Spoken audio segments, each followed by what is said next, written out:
எனக்கு அன்பான சகோதர சகோதரிகளே, ஒரு புதிய நாளிலும் ஆண்டவராகிய இயேசு கிறிஸ்துவின் நாமத்தில் உங்களை நான் வாழ்த்துவதில் மிகவும் மகிழ்ச்சி அடைகிறேன். இன்றைய நாள் செய்திக்கான வார்த்தை பிலிப்பியர் 4:4 கர்த்தருக்குள் எப்பொழுதும் சந்தோஷமாயிருங்கள். சந்தோஷமாயிருங்கள் என்று மறுபடியும் சொல்லுகிறேன். நாம் எவ்வளவுதான் கடவுளோடு வாழ்ந்தாலும் ஒரு சிறு நெருக்கம், ஒரு போராட்டம் வந்தவுடன் கடவுளை மறந்து எம் சுயத்திற்கு இடம் கொடுத்து விடுகிறோம். அதனால் எம்மை நாமே வருத்தி கொண்டு சந்தோஷத்தை இழந்து எம்மிடம் இருப்பதை கொண்டு திருப்தி அடையாமல் மாறாக என்னிடம் அது இல்லை இது இல்லை என்று முறுமுறுக்க ஆரம்பித்து விடுகிறோம். இந்த சூழ்நிலையில் கர்த்தர் எம்மை பார்த்து சொல்லுகிறார், நீங்கள் ஒன்றுக்கும் கவலைப்படாமல் எல்லாவற்றையும் குறித்து உங்கள் விண்ணப்பங்களை சோஸ்திரத்தோடே கூடிய ஜெபத்தினாலும் வேண்டுதலினாலும் தேவனுக்கு தெரியப்படுத்துங்கள் என்று. ஆனால் நாம் அவருடைய சமூகத்தை விட்டே ஒதுங்கி விடுகிறோம்.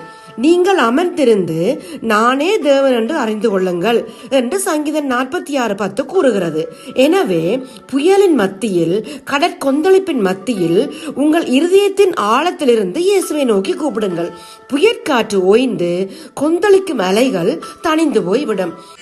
இதோ உங்களுக்காக ஒரு குட்டி கதை. திடீரென்று ஒரு நாள் அவனுக்கு வேலை போய்விட்டது. அதனால் அவனுடைய மதிப்பு குறைய தொடங்கியது. வீட்டில் சாப்பிடவே கஷ்டமாக இருந்தது. வாழ்க்கையே விரக்தி. தினமும் கடவுளிடம் புலம்பி அவனுக்கு அலுத்து போய்விட்டது. ஒரு நாள் டிவி பார்த்து கொண்டிருந்தவன் வழக்கம் போல அவனுடைய அம்மா அவனை ஜாடை மாடையாக திட்டிக் கொண்டே வேலை பார்த்து கொண்டிருந்தார். வேகமாக எழுந்து வீட்டின் பின்புறம் உள்ள வயல் வழியாக நடக்க ஆரம்பித்தான். போகும்போது அவன் செல்லும் ஆலயத்தை கோபத்துடன் முறைத்து பார்த்துவிட்டு நடக்க தொடங்கினான். வழியில் ஒரு பணக்காரர் அவரது நாய்க்குட்டியுடன் விளையாடி கொண்டிருந்ததை பார்த்துவிட்டு கடவுளிடம், கடவுளே, நான் நாய்க்குட்டியாக பிறந்திருந்தால் இதை போல சந்தோஷமாக இருந்திருப்பேனே என்று புலம்பிவிட்டு மறுபடியும் நடக்க தொடங்கினான். வழியில் ஒரு மாடு அழகாக உட்கார்ந்து அசை போட்டு கொண்டிருந்தது. அவன் அதன் வாயையும் கண்ணையும் மாறி மாறி பார்த்துவிட்டு கடவுளிடம், கடவுளே, நான் மாடாக பிறந்திருந்தால் கூட இதை போல அமைதியாக உட்கார்ந்திருப்பேனே என்று புலம்பினான்.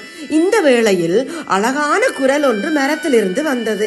அதை பார்க்க எழுந்த வேகத்தில் அங்கிருந்த பறவை பறந்து விட்டது. நீண்ட தொலைவில் சென்று மறையும் வரை அதை பார்த்துவிட்டு கடவுளிடம், கடவுளே, நான் பறவையாக பிறந்திருந்தால் கூட இப்படி சந்தோஷமாக பறந்திருப்பேனே என்று புலம்பியவாறு நடந்து மெயின் ரோட்டுக்கு வந்து விட்டான். ரோட்டின் ஓரத்தில் ஒரே கும்பல். முன்னாடி சென்று பார்த்தவன் அதிர்ச்சியில் அப்படியே உறைந்து விட்டான். ஒரு 50 வயது முதியவருக்கு கையும் இல்லை காலும் இல்லை. அவருடைய கழுத்திலும் கை தோள்பட்டையிலும் ஒரு பென்சிலை வைத்துக்கொண்டு படம் வரைந்து கொண்டிருந்தார்.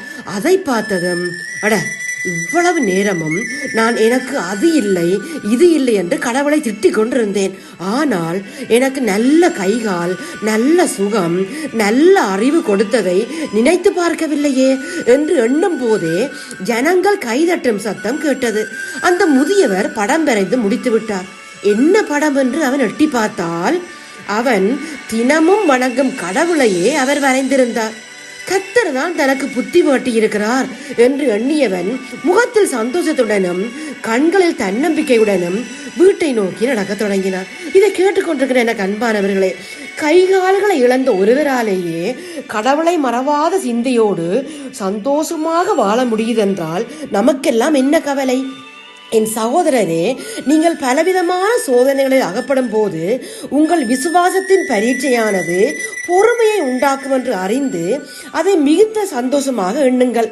அவர் ஒவ்வொருவருக்கும் தந்த வாழ்க்கைக்கு நன்றி கூறி இப்போது நாங்கள் ஜெபிப்போம்.